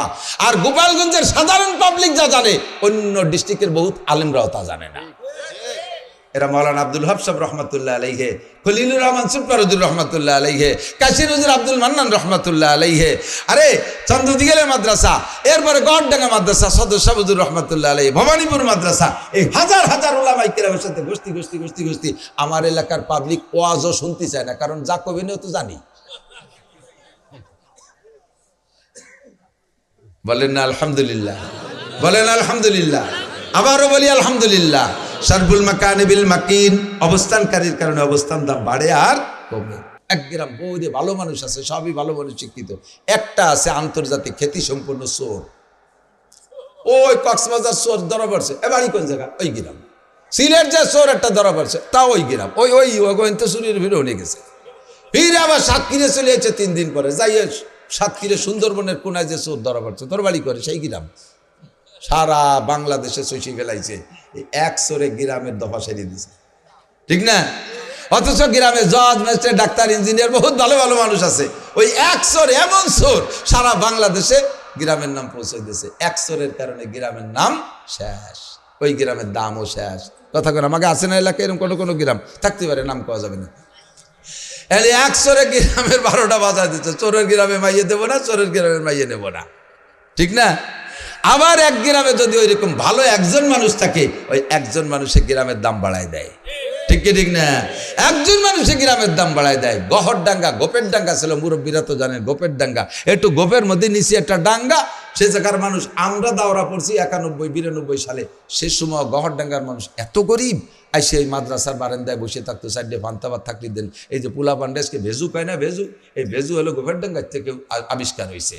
সেই সময় পাকিস্তান পিরিয়ডে ওই গরিবগুলো বা পাঞ্জাবিরা বা পাকিস্তানের দেশে বিহারি টিহারি যারা থাকতো, তারা এসে গহরডাঙ্গা মাদ্রাসার বারান্দার দ্বারা এসে বলতো, আগার থোড়া সা পান্তা পানি হয়তো ভেজো। ভেজো মানে পাঠায় দাও, ভেজো মানে কি? পাঠা, উর্দুতে ভেজো মানে পাঠায়। আগার থোড়া সা পান্তা পানি হয়তো ভেজো, যদি ঘরে কিছু পান্তা পানি তাইতে পাঠায় দাও। সেই থেকে যত গরিব আছে সবাইকে নাম দিয়ে দিয়েছে ভেজু। এই গোপের ডাঙ্গে আমরাও ভেজু দেখি আসছি, আর সেই গোপের ডাঙ্গার নাম হয়েছে গহরডাঙ্গা। একজন মানুষের ওসিলায়, বলেন কয়জন? মুজাহিদে আজম আল্লামা শামসুল হক ফরিদপুরি রহমাতুল্লাহ আলাইহি, বরিশালে হুজুর রহমাতুল্লাহ আলাইহি বলেছিলেন, উনি স্বাধীনের আগে গিয়েছেন হজে, তখন আব্দুল্লাহ ইবনে বাজ রহমাতুল্লাহ আলাইহি, আব্দুল্লাহ ইবনে বাজ অন্ধ মুফতি, 4 মাযহাবের ফতোয়া দিতেন হেরেম শরীফের ভিতরে বৈশা। আব্দুল্লাহ ইবনে বাজ অন্ধ মানুষ। বরিশালের হুজুর বলেন, আমি হজে গিয়েছি, যাইয়া সদস্য হুজুর মারা যাওয়ার 1 বছর পরে আমি হজে যাইয়া আব্দুল্লাহ ইবনে বাজের ক্লাসে বসছি। এবার ক্লাস যখন শেষ হয়ে গেছে, আমি আস্তে আস্তে হুজুরের সাথে মুসাফা করার জন্য আগাইয়া সামনে গেছি। অন্ধ মানুষ, হাত বাড়ায় মুসাফা করলাম হুজুরের সাথে। হুজুরের সাথে মুসাফার পরে বলতেছে, মানান্তা তুমি কে, মিনাইনা কোত্থেকে আসছো? আমি বললাম, আনা আব্দুল মুক্তাদের, আমার নাম আব্দুল মুক্তাদের। যে তুমি বাংলাদেশ থেকে এসেছি। বীর বাংলাদেশ ফিয়া ইসুবা, বাংলাদেশের কোন এলাকায় বাড়ি, কোন জেলায় বাড়ি? আমি বললাম ফরিদপুর। সে সময় তো গোপালগঞ্জের প্রসিদ্ধি নাই, ফরিদপুর। আমি ফরিদপুর বললাম। বলার সাথে সাথে অন্ধ আব্দুল্লাহ ইবনে বাজ 4 মাযহাবের ফতোয়া দেন। অন্ধ মানুষ জন্ম অন্ধ। দুনিয়ায় যত কিতাব কওমি মাদ্রাসায় ফতোয়ার যত কিতাব সব অন্ধ অবস্থায় মুখস্থ হয়ে গেছে। হেরেম শরীফের ভিতরে বসে ফতোয়া দেয়। জিজ্ঞেস করলেন ফরিদপুর কোন জায়গা? আমি বললাম অমুক জায়গা। বলার সাথে সাথে কয়, আতারিফু শামসুল হক ফরিদপুরি। শামসুল হক ফরিদপুরি চেনো? শামসুল হক ফরিদপুরি চেনো? তো উনি বললেন, আমি উনার মাদ্রাসার ছাত্র এবং বর্তমান শিক্ষক। বলার পরে বলছে, কাইফা হালুহু, উনি কেমন আছে? সদস্যের হালাত জিজ্ঞেস করে উনি কেমন আছে। তো বরিশাল হুজুর বললেন, কদ মাতা কাবলা সানাতিন, 1 বছর আগে সদস্য মারা গেছে। আহারে আল্লাহ! এই অন্ধ মানুষটা উঠে দাঁড়াইয়া পুরো হেরেম শরীফের সব মানুষকে নিয়ে দাঁড়াইয়া আধা ঘন্টা সদস্যের জন্য মুনাজাত করছে। কদরে গওহর শাহ বেদানত ইয়া বেদানত জওহরি, কদরে গুল বুলবুল বেদানত ইয়া বেদানত শাহপরি। আল্লাহ কদরে নিয়ামত বাদে জাওয়াল। সেই সময় যারা ছিলেন সদস্যকে দেখছেন, ভাবেন নাই, চিন্তা করেন নাই। আর যত তার পরে দুনিয়া থেকে সময় চলে যাচ্ছে, ততই তার মর্যাদা বাড়তেছে। তার নামের উপরে আমরা আজকে সারাটা দুনিয়া চষে বেড়াচ্ছি। আপনার সামনে নিয়ামত থাকাকালে নিয়ামতের কদর বোঝেন না। যেদিন চলে যাবে সেদিন বুঝবেন যে কি চলে গেল, কি চলে গেল, কি হারাইলাম। সামনের পর থাকতে সে সময় মূল্যায়ন নাই। আমরা খুশি হই যে মাদ্রাসার কারণে আমাদের এলাকার দাম বাড়ছে। বলেন না আলহামদুলিল্লাহ? বিরক্ত বোধ করেন? বিরক্ত হচ্ছেন? এখনো কি হচ্ছেন? বিরক্ত হবেন না কখনো। আল্লাহ এদিক তাকান না। দেওবান্দ মাদ্রাসা, দেওবান্দ দারুল উলুম দেওবান্দ, যেই মাদ্রাসা শাখা এশিয়া মহাদেশ না, এখন সারা পৃথিবীতে হাজার হাজার লক্ষ লক্ষ মাদ্রাসা দেওবান্দের। মূল মাদ্রাসা প্রথম হয়েছে দেওবান্দ। সম্ভবত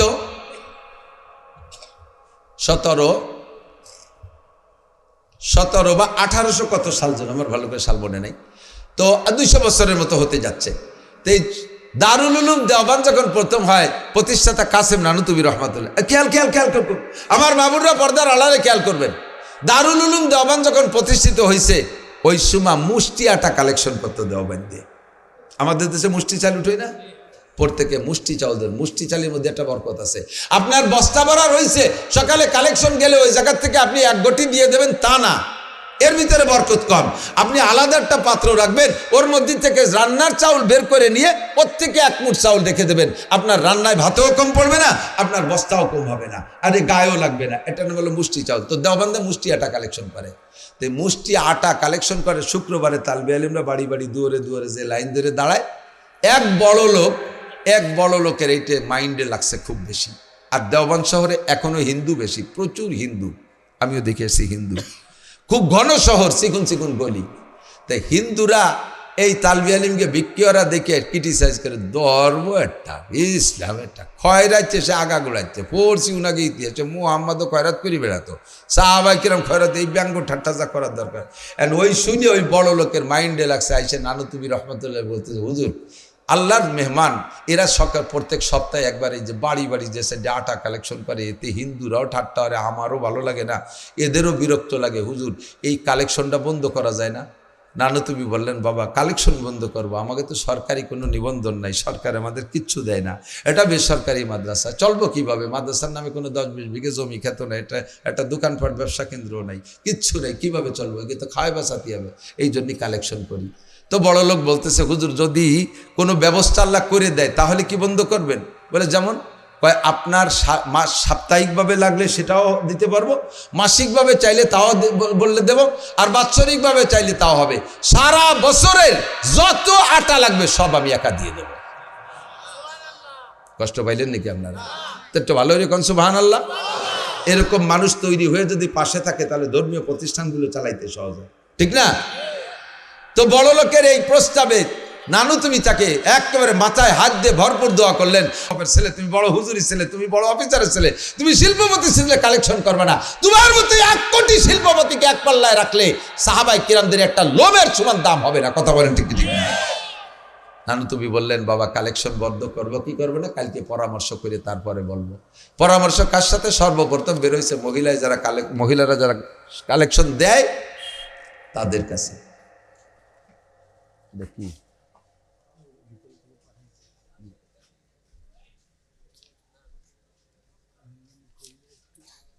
আজীব কারবার। স্বর্ণ ছাড়াকে যত দাও তাহা হাতে থাকিবে না জানি, প্রেমিকের প্রাণে ধৈর্য থাকে না, সালনে থাকে না পানি। শেখ সাদি গোলেস্তা প্রথম খণ্ডের মধ্যে আসছে। স্বর্ণ ছাড়াকে যত দাও তাহা হাতে থাকিবে না, যারা স্বর্ণ ছাড়া ওকে দেবেন এক পয়সা দেবেন আর দেশে আস। স্বর্ণ ছাড়াকে যত দাও তাহা হাতে থাকিবে না জানি, প্রেমিকের প্রাণে ধৈর্য থাকে না, প্রেমিকের প্রাণে ধৈর্য থাকে না, সালনে থাকে না পানি। আমি ফানাই নিয়ে আসতেছি সেই দিক, এর মধ্যে আবার গ্যাটিস একখান দিয়ে দিছে। না ফানাইয়ে দোয়ানো যায়? ওনাকে প্রাণে ধৈর্য নাই, কন্যে টাকা উঠে দেবে, 1 টাকাও কেউ দেবেন না। এই যে ডাক্তার সাহেব আছেন, বড় লোক যে কজন সেই কজন একটা টাকা কেউ দেবেন না। ঠিক আছে, 500 1000 উড়ে দিয়েন, 1 টাকার কি দেয় যাবে না। নানু তুমি রহমতুল্লাহ আলাইহি রাতের বেলা বেরোইছে, যাইয়া এক বুড়ির বাড়ি, যে বুড়ি আটা দেয়, এরকম বুড়ির বাড়ি যাই বলতেছে বুড়ি একটা সুখবর দিয়ে আসছে। বলো বাপ কি সুখবর? ভাই কি, তোমাকে আর বিরক্ত করা লাগবে না, তোমাকেও ভাগ্য বলো, আমার হুজুর গো ভাগ্য বলে, তালবে আলিমকে কালেকশনে করতে গেলে আসতে চায় না, ওকে আসা লাগবে না, আর তোমাকে বাড়ি বাড়ি এসে বিরক্ত করে এই জন্য তোমাকে কষ্ট হয়, এবার হবে না। কি হয়েছে, কি ঘটনা কি? কয়েক বড় লোক আমার সারা বছরের আটা দিয়ে দেবে, তোমাকে বাড়ি আর আমরা কালেকশনে আসবো না। তোমার এ ব্যাপারে তোমার রায় কি বুড়ি? তুমি কি এই কালেকশন করতে আসলে কষ্ট পাও? এই কষ্ট যদি এইভাবে আমাদের কষ্ট দূর হয়, তোমাদেরও বিরক্ত হবে না। তে তুমি কি মতামত দাও? বুড়ি কান্দে দিছে, আর কোনো কথা রাখে, খতখত করে কান্দতেছে। কাসেম কাসেম ঠিক আছে, তুমি তোমার বড় লোক নিয়ে তো আর হুজুরকে নিয়ে বেচতে যাইও, আমরা গরিব মানুষ, মূর্খ অশিক্ষিত, কোনো আমল করতে পারি না, কোরআন কিতাব পারি না।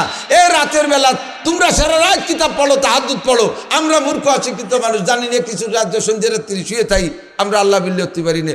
তোমার মেহমানকে, আল্লাহ রসুলের মেহমানকে 1 মুঠ আটা খাওয়াইয়া একটু ভেস্তে রাস্তা আশা করতেছিলাম, তুমি তাও বন্ধ করে দিলে।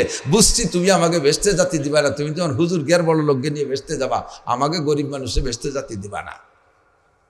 কইয়ে বুড়ি কাঁদতেছে, বুড়ির কান্নায় কাসেম নানু তুমিও কাঁদতেছে। কয় চাচি চিন্তা করেন না, সারা বছর না, এখন থেকে কিয়ামত পর্যন্ত যদি কেউ আমার মাদ্রাসার সার্বিক খরচ বহন করার জন্য কন্ট্যাক্ট নেয়, দায়িত্ব নেয়, তবু আমার মুষ্টি আটা কালেকশন চলবে। এই আটার মাধ্যমে আমার এলাকার গরিব গোরাবা, গুনাগার, অসহায়, মানে মূর্খ অশিক্ষিত, এরা একটা ওসিলা বানায় নিচ্ছে জান্নাতে যার। এইটা আমি বন্ধ করবো না, এইটা আমি বন্ধ করবো না।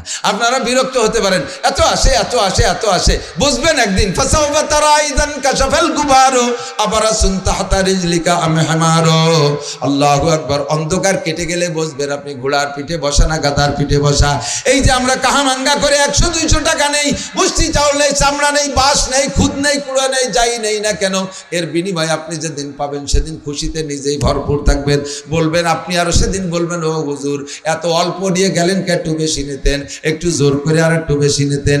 এই সপ্তাহে 1 বার আসছেন কেন 2 বার আসতেন, মাসে 4 বার, মাসে বছরে 4 বার আসছেন কেন 10 বার আসতেন। সেই দিন বলবেন আর তো সেদিন আর আসার তো দিন থাকবে না। কাজেই আমাদের সিদ্ধান্ত থাকবে আমাদের মাদ্রাসা আমরাই জিন্দা রাখবো, এর পিছনে যত মেহনত আমরাই করব। কথা বলেন, আমরা কখনো এটার ব্যাপারে কোনো অলসতা করবো না, কৃপণতা করবো না। আল্লাহু আকবার। খেয়াল করেন, যখনই মাদ্রাসার কালেকশন ভাব হয়, তখন এক শ্রেণীর মানুষ চিনতে পারে যে ওয়াজের লাইন পাল্টে গেছে, আজকে মনে হয় ওয়াজ শেষ, চলো যাই ফাঁকে সারি সারি। আপনার দেখা দেখি যদি আরো 5 জন মানুষ পরে উঠে যায়, যেই 5 জন মানুষ বসা থাকলে আমার কথা হয়তো 50টা টাকা দিত, আপনার কারণে 5 জন মানুষ উঠে গেছে, 50 টাকা থেকে মাদ্রাসা লস হয়ে গেছে। এই লসের গুনাহ আপনার আমলনামা হবে, যেহেতু প্রথম যাওয়ার পথ দেখাই দিয়েছেন আপনি, এতক্ষণ বয়ান শুনে সারাদিন রাত বয়ান শুনে অবশেষে জান্নাত কিনে নিয়ে যাব। দোয়া করবো এখান থেকে ইনশাআল্লাহ আল্লাহ আমাদেরকে নসিব করে, জোরে বলেন আমিন। চাকরি করে মানুষ যতদিন পর্যন্ত চাকরি করে চাকরিতে একটা বেতন পায়, এই চাকরির বেতন দিয়ে সংসার চালায়। অ্যাকুরেট সহি চাকরি যদি কোনো ব্যক্তি করে বেতনের বাইরে ডানি বামে ফিকির না করে, এই খেয়াল করেন এদিক তাকান, যেই লোকটা 50,000 টাকা বেতন পায়, শুধু বেতনই পায় 50, ওই লোকটা যদি ঘুষ মুষ ডান বাম হারাম টাকায় হাত না দেয়, আমি ওভার শিওর 100 বার চ্যালেঞ্জ করে বলতে পারবো, ওর ফ্যামিলিতে যদি 4 জন সদস্য থাকে, ছেলে মেয়ে আর নিজেরা 2 জন, এই 4 জনও যদি থাকে, ওই লোকটা জীবনও কোনোদিন গ্রামে, শহরে তো দূরের কথা, গ্রামে 1 ইঞ্চি জমিও কিনতে পারবে না, 1 ইঞ্চি জমিও কিনতে পারবে না যদি হালাল টাকার উপরে চলে। কতক্ষণ দ্রব্যমূল্য যা হিসাব তো করি, দেখি তো কোনো মতো পারবে না। তবে মাসে 50,000 টাকা পায়, এই 50,000 টাকা দিয়ে সারা জীবন কাটাইছে, মাসে মাসে পায়, মাসে মাসে খরচ হয়ে যায়, ডানিও নাই পামেও নাই, 2টা ছেলে মেয়েকে লেখাপড়া শিখিয়ে মানুষ করে দিয়েছে, সময়কালে ওনাকে সরকার রিটায়ার্ড করে দিয়েছে, সরকারও জানছে যে ওনার আর কোনো ইনকাম নাই, কাজেই সরকার জিবি ফান্ড তৈরি করে সেখানে তার নামে একটা টাকা জমা রেখেছিল, ওই টাকাটা আসার সময় 50 লক্ষ টাকা দিয়ে দিয়েছে। এই 50 লক্ষ টাকাই না 2 ধরনের মানুষ 2 আচরণ করে, একদল আছে অচেতন, আর একদল হলো সচেতন। অচেতন যারা, তারা এসে দমাদম কয়েকখান গাড়ি ঘোড়া কিনে টিনে রাস্তায় ছাড়িয়ে দেয়, এরপরে এটা নষ্ট হয় ওটা নষ্ট হয়, শেষে খালি সাথী 2-3 বছর পরে যে সেই গাড়িগুলো ড্রাইভারের কাছে বেঁচে কোনো মতে 3-4টা আইনে খাইয়ে দিয়ে শেষ। এরপরে কিসেন বেচা হয়ে যায়, এলো অচেতন পার্টি। আর সচেতন পার্টি আর একটা কাম করে, সচেতন পার্টি 50 লাখ টাকার 25 লাখ টাকায় দিয়ে এই গোশেশ্বর মোশেশ্বর আসতে বাঁচতে শহরতলি দিয়ে এই সমস্ত জায়গায় 2-3 শতক জমি কিনে আর 25 লাখ টাকা দিয়ে টিন শেড, বিল্ডিং তো হবে না, টিন শেড 3 ইউনিটের একটা ঘর বানায়, যাতে 3টে ফ্যামিলিকে ভাড়া দিয়ে খাওয়া যায়। 3 ইউনিটে 3টে ফ্যামিলিরে ভাড়া দিলে 3-10-কে 30,000 টাকা আসে। বুড়োকাল মরাকাল পর্যন্ত ছেলে মেয়েরা যদি ভাত কাপড় ওষুধ পানি নাও দেয়, ওই 3 ইউনিট থেকে 3-10-কে 30,000 টাকা আসে, তাই দিয়ে বুড়ো জীবন কাটায় যাইতে পারে। এই লোকটা বড় জ্ঞানী এবং সচেতন। কতক্ষণ সেম কোয়ালিটি। আল্লাহ রসুল বলেন, দুনিয়ায় যতক্ষণ বেঁচে আছো মানুষ, নামাজ পড়তেছো তার একটা বিনিময় আল্লাহ রুজি দিচ্ছে, রোজা রাখতেছো তার একটা বিনিময় বেতন হিসেবে আল্লাহ যা দিচ্ছে তাই দিয়ে খেয়ে বাঁচতেছো, হজ করছো তার একটা বিনিময়, আখেরাত আছে দুনিয়া আছে তার বিনিময় খেয়ে বাঁচতেছো, আরো যত ইবাদত আছে এর একটা বিনিময় আল্লাহ দুনিয়ায় দেয়, তার বিনিময় তুমি দুনিয়ায় খেয়ে বাঁচতেছো। আল্লাহু আকবার। আর একটা বংশ আখিরাতের জন্য রয়ে গেছে। এবার যখন মানুষ মারা যায়, কেমন যেন সে চাকরি থেকে রিটায়ার করলো, ইনকাতানহু আমালুহু, তার সব আমলের দরজা বন্ধ হয়ে যায়। মারা যাওয়ার পরে কবরে নামাজ নাই, কবরে রোজা নাই, কবরে হজ নাই, কবরে যাকাত নাই, কবরে তিলাওয়াত নাই, কবরে যাওয়ার পরে দান খয়রাত করতে পারবেন না, জিকির ফিকির করতে পারবেন না, তাবলীগ সারমনাই কিছুই করতে পারবেন না কবরে যাইয়া। কিন্তু দুনিয়ায় যা নেকি কামাই করছেন, এই নেকি দিয়ে আপনার অনাদি অনন্তকাল আখিরাত চলতে হবে, এতে কত দূর পোষাইতে পারবেন না পারবেন। এই জন্য নবী পাক বলেন 3 ইউনিটের একটা ঘর বানায় আসো, আমাদের 3 ইউনিটের একটা বিল্ডিং বানায় আসো, 3 ইউনিটের একটা ঘর বানায় আসো, ওই 3 ইউনিট থেকে 30,000 তোমার আমল নামায় আসতে থাকবে। 1 নম্বরে সাদকাতিন জারিয়া, 2 নম্বরে ওয়ালাদিন সালিহিন ইয়াদউলা, 3 নম্বরে আও ইলমিন ইনতাফাউ বিহি। 1 নম্বরে সাদকা জারিয়া, এমন এমন জায়গা দান করবা যেই দানগুলো কিছুদিন বা লম্বা টাইম স্থায়ী হয়। মসজিদ বানাই দিবা, তুমি নামাজ না পড়লেও ওই মসজিদে যতদিন নামাজ হবে আল্লাহর কসম ততদিন পর্যন্ত আপনার আমল নামায় যত মুসল্লি ওখানে নামাজ পড়বে সমপরিমাণ নামাজ আপনার আমল নামায় যাইতে থাকবে। আপনি মাদ্রাসায় করে গেছেন, আপনি নিজে পড়েন নাই মাদ্রাসায়, আপনার ছেলে মেয়েও পড়ে নাই, মাদ্রাসার ঘর বানাই দিয়ে গেছেন, এই মাদ্রাসায় যতদিন লেখাপড়া হতে থাকবে অতদিন পর্যন্ত নেকি যাইতে থাকবে। এটা হলো সাদকায়ে জারিয়া। এরকম আরো যত আছে, মাদ্রাসায় কিতাব নাই, কিতাব কিনে দিয়ে গেছেন, এই কিতাব যতদিন পড়া হবে অতদিন নেকি যাইতে থাকবে। কিতাবের সাথে একটা কথা বলি, এমন দিকে খুব ইম্পর্টেন্ট একটা কথা আসছে, এদিক টাকার। কিতাবের ভিতরে সর্বশ্রেষ্ঠ কিতাবের নাম কুরআন। জোরে বলেন কি? কুরআন। এই কুরআন শরীফ কিনে দেয়াকে অবশ্যই নেকির কাজ বলবো, এর মধ্যে কোনো সন্দেহ নাই। কিন্তু একটা কথা মনে রাখবেন, ফকিরের ছেলেও যদি মাদ্রাসায় পড়ে, এতিমও যদি মাদ্রাসায় পড়ে, বিধবার বাচ্চাও যদি মাদ্রাসায় পড়ে, এই বাচ্চাটা যখন কুরআন শরীফ ধরে তখন তার মা বা গার্জিয়ান যারাই থাকুক, খাক না খাক ভিক্ষে করে হলে একখান কুরআন শরীফ কিনে দেয়। কাজেই মাদ্রাসায় যত ছাত্র থাকে এদের কোরআন শরীফ নাই এরকম কেউ থাকে না। এরপরে আপনি কোরআন শরীফ বড় কিতাব মনে করিয়া, দামি কিতাব মনে করিয়া মাদ্রাসায় কিনে দিয়েছেন, ওইখান পড়ার কেউ থাকে না। ঢুকে দেখেন এই যে 6 বছরের মাদ্রাসায় কয়েকশো কোরআন শরীফ জমে গেছে, না তার যত্ন করার কিছু, এত কাপড় পাবে কোন জায়গায় হুজুরা তারা জামা পরাবে, রাখারও জায়গা হয় না। এরপরে ওগুলো অনাকাসরের মতো হয়ে পড়ে থাকে, অযত্নে পড়ে থাকে, তখন আর বরঞ্চ নেকির চাইতে গুনার দিকে চলে যায় বেশি। আপনি কিতাব কিনে দেবেন, হুজুরদের কাছে জানবেন হুজুর কি কিতাব লাগবে মাদ্রাসায়, ডাইরেক্ট কোরআন শরীফের চাইতে তাফসীর কিনে দেবেন, ফতোয়ার কিতাব কিনে দেবেন, দর্শী ক্লাসের কিতাব কিনে দেবেন, বহু কিতাব আছে, শুনিয়ে কিতাব কিনে দেবেন, সদকায়ে জারিয়া আও ইলমিন ইউনতাফাউ বিহি, দ্বীনি ইলম শিখায় রেখে যাবেন। সদস্য হুজুর আলেম বানাই দিয়ে গেছে, হাজার হাজার লক্ষ লক্ষ আলেম হচ্ছে, যে জায়গা নেটওয়ার্কে একের পর এক আলেম হইতেই তালে আছে।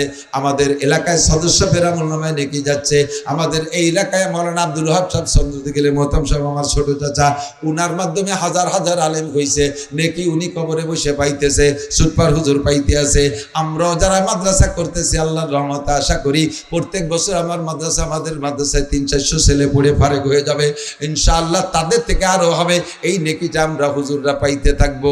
এবার আপনারা আমাদের সাথে এই জায়গা ভাগী হবেন কিভাবে? আপনারা তাআওয়ানু আলাল বিররি ওয়াত তাকওয়া, ভালো কাজে সাহায্য করেন, আপনারাও আগায় আসেন। নিজে আলেম হতে পারেন নাই, এই আলেম বানানোর ব্যাপারে সাহায্য করেন। আওয়ালাদিন সালিহিন ইয়াদুলাহু, অথবা নেক সন্তান 3 নম্বর ইউনিট, এদিক 3 নম্বর ইউনিট নেক সন্তান রেখে যাবেন। আমার আব্বা কৃষক মানুষ ছিলেন, সবাই তো জানেন, মূর্খ মানুষ। আমার আব্বা কবরে গেছে আলহামদুলিল্লাহ, আমরা কিন্তু 4 ভাই হুজুর। আমার বড় ভাই হাফেজ মৌলানা আব্দুল হাই, সেজ ভাই হাফেজ মৌলানা নিজামুদ্দিন, ছোট ভাই হাফেজ গিয়াসউদ্দিন। আমার আব্বা নিজে শুধু কোরআন শরীফ পড়তে জানতেন। আব্দুল গনি মজুমদার, কবিরাজ কইতো, গনা মজুমদার, কত মানুষ। আমার আব্বা কিন্তু 4 জন আলেমের কাঁধে চড়ে কবরে গেছে, 4 জন হাফেজ মৌলানার কাঁধে চড়ে আমার আব্বা কবরে গেছে। আমি নিজেকে নিজে নিয়ে সন্দেহ ছিলাম, আমি কার কাঁধে চড়ে যাব? আমার তো 4টে ছেলে আছে আলহামদুলিল্লাহ, 5টা ছেলে। আমার ছেলেরা যদি হাফেজ না হইতে পারে, আমার আব্বা মূর্খ মানুষের 4 জন আলেমের কাঁধে চড়ে কবরে গেছে, আমি আলেম হয়ে কার কাঁধে চড়বো? আমার ছেলেরা কি কেমন হবে? শুকরিয়া আলহামদুলিল্লাহ, আমার 4 ছেলে হাফেজ হয়ে গেছে। আমি যদি এখন মারা যাই নিয়মতান্ত্রিকভাবে, আমারও আল্লাহর রহমতে আমার 4 ছেলে, আমার হাফেজ ছেলেরা কাঁধে করে কবরে নেবে। আমার জানাজা আমার যে কোনো একটা হাফেজ ছেলেতে করবে ইনশাআল্লাহ, যদি নিয়মতান্ত্রিকভাবে স্বাভাবিকভাবে মারা যাই। আল্লাহু আকবার। আব্বা যান কবরে চলে গেছে, ইচ্ছা করলে আব্বার নামে মিলাদ, আল্লাহ পাক আমারে যতটুকু তৌফিক দিয়েছে, 2-5টা গরু জবাই দিয়ে মিলাদ দিয়ে আব্বার জন্য দিতে পারি। কিন্তু 2-5টা গরু জবাই দিয়ে মিলাদ দিলাম, এই মিলাদ তো খাইয়ে দিয়ে যদি খাওয়া ভালো হয় প্রশংসা করবে, যদি খাওয়া খারাপ হয়ে যায় সম্পূর্ণ উল্টে যাবে। খাইয়ে দিয়ে যা সঙ্গে আইছিলাম বড় হুজুরি বাড়ি, যা খাওয়াইছে গোশ না আর জবাই দিয়েছে, জানিয়ে তোর বাপের জন্য যা পড়ছিলাম সব ফেরত, খাইয়েও চলে যাবে, আমার 5টা গরুও চলে যাবে, যা পড়ছিলাম সব ফেরত নিয়ে চলে যাবে। আল্লাহু আকবার। একবার না, আল্লাহর রহমতে আমার মাদ্রাসার মাহফিলের দিন, মাহফিলের যত বক্তাদের যত খরচ, এই বছরও মাহফিলের মাছ কিনছি আমার বাসায়, হুজুর শুধু বক্তাকে কাছে 43,000 টাকা, 2 লাখ টাকার উপরে আমার বাসায় বক্তাকে খরচ। প্রত্যেক বছর এরকম হইতে তালে আছে, খাওয়াই না তা না, কিন্তু খাওয়াবো যা করবো তার চাইতে বড় অঙ্ক আমি মাদ্রাসায় দিয়ে দিই। আপনাকে আপনার দাওয়াতে যাইয়েন মাহফিল ইনশাল্লাহ, সে সময় খাওয়া দেবো। কিন্তু মাদ্রাসায় এই স্থায়ী যেটা, আমার কলা গাছ লাগাবো না, আমি তো স্থায়ীভাবে কিছু করবো। আমি তো অত বোকার, আমি তো কোরআন হাদিস পড়ছি। কলা গাছ লাগাইলে 1 কান কাটে খালি শেষ, আম গাছ কাঁঠাল গাছ লাগাইলে 100 বছর পর্যন্ত ধরে রাখায়। বাপের জন্য আম গাছ কাঁঠাল গাছ লাগাবো ইনশাআল্লাহ, বাপের জন্য আম গাছ কাঁঠাল গাছ লাগাবো, আমি লাগাচ্ছি আলহামদুলিল্লাহ। আপনাদেরও পরামর্শ দেই, স্থায়ীভাবে কিছু করে রেখে দেবেন ইনশাআল্লাহ। পাইছেন এই অঞ্চলের মাদ্রাসা চন্দ্র, আমার তো গ্রামে গ্রামে মাদ্রাসা, সব গ্রামের মানুষের সব জায়গা আছে। আমাদের ওখানে এলাকার মানুষ যায়, এখানেও আমাদের এলাকার মানুষ আছে। তো অবশেষে শেষ ফিনিশিং মাদ্রাসার উন্নয়ন কল্পে তৌফিক অনুযায়ী স্থায়ী একটা কালেকশনের ব্যবস্থা হলে হুজুরদের একটু খানিকটা নিরাপদ হয়। সেটা হলো বদরি সংখ্যা একটা 313 জন বদরি সাহাবা আছে, তাদের নামের পর একটা কি বলে সদস্য গঠন হয়, বছরে 1000 টাকা, বছরে 1000 টাকা। এভাবে আপনি গহরডাঙ্গা, আমাদের এলাকার বহু মানুষ গহরডাঙ্গা মাদ্রাসায় দেয়। আরেকটা কথা মনে রাখবেন, গহরডাঙ্গার জন্য সারা পৃথিবীর থেকে টাকা আসে।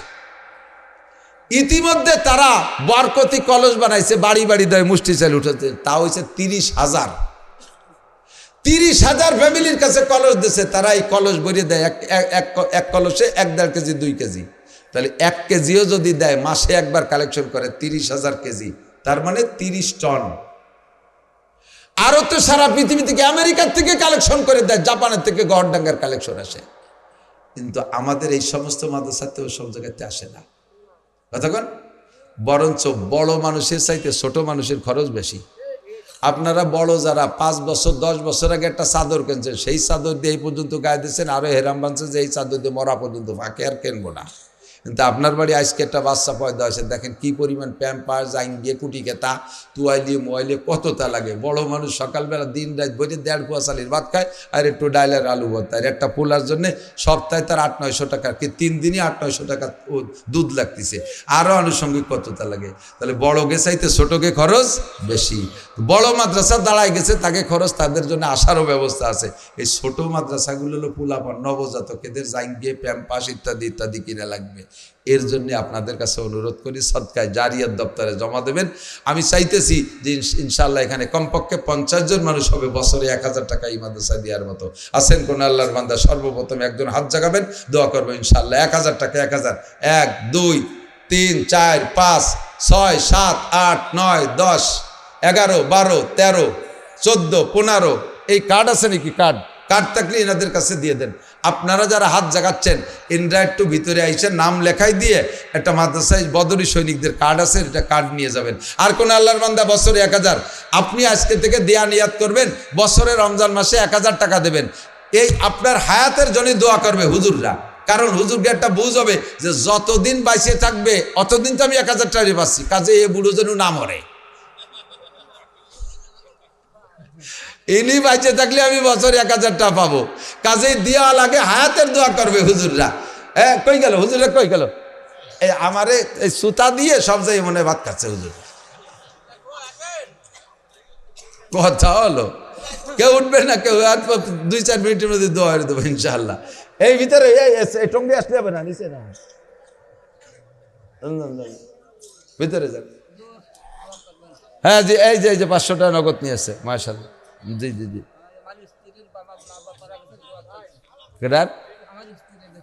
হ্যাঁ জি, দোয়া করবো। জি ভিতরে ভিতরে যান। একজন আইছে, ফজর হয়ে যাবে না লিখতি। কে বলছেন? আমি দেখিনি আর স্টেজে বয়ান করতেছি।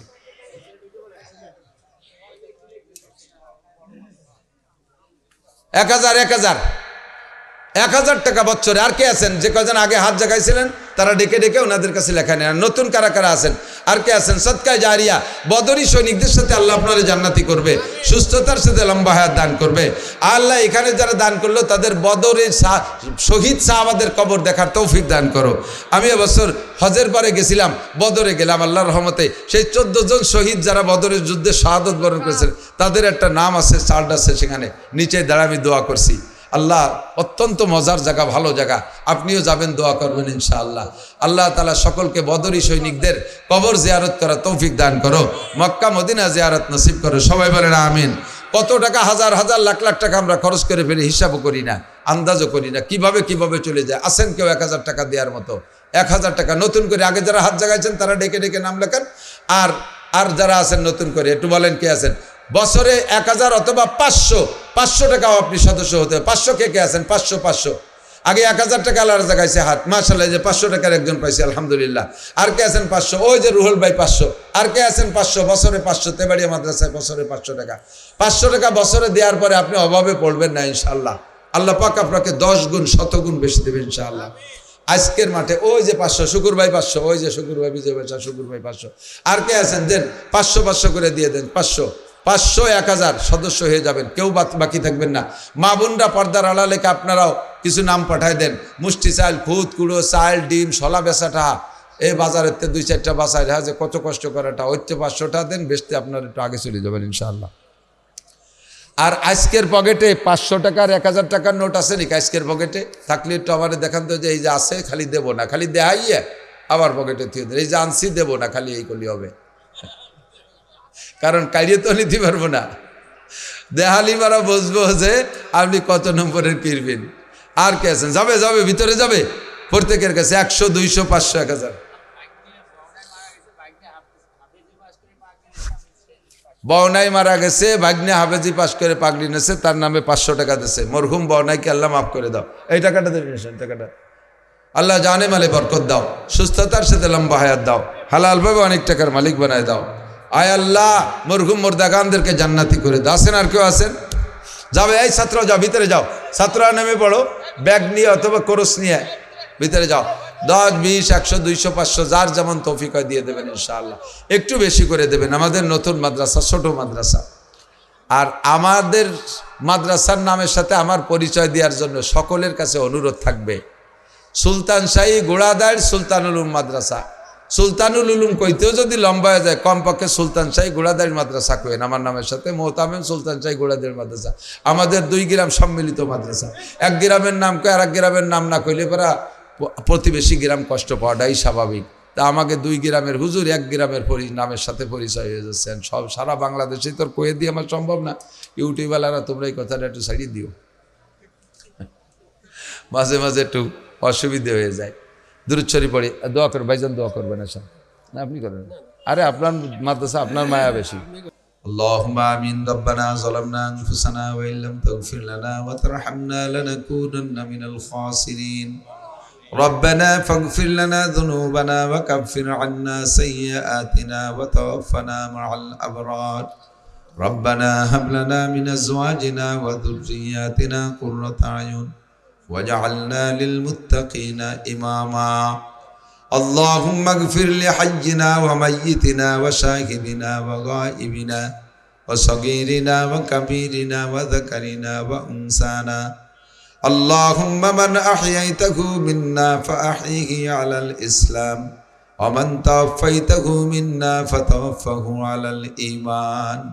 আয় রব্বুল আলামিন, গভীর রাত পর্যন্ত বসে তোমার ঘরের পিছনে তোমার রসুলের ঘরের পাশে সাময়িক জান্নাতের বাগানে বৈশা হাক্কানি রাব্বানি উলামায়ে কেরামের কুরআন হাদিসের আলোচনা শেষে আমি আমার দেশবাসীকে নিয়ে যা পারছি আলোচনা করে শাহী দরবারে ভিক্ষার দোকানে হাত তুলেছি।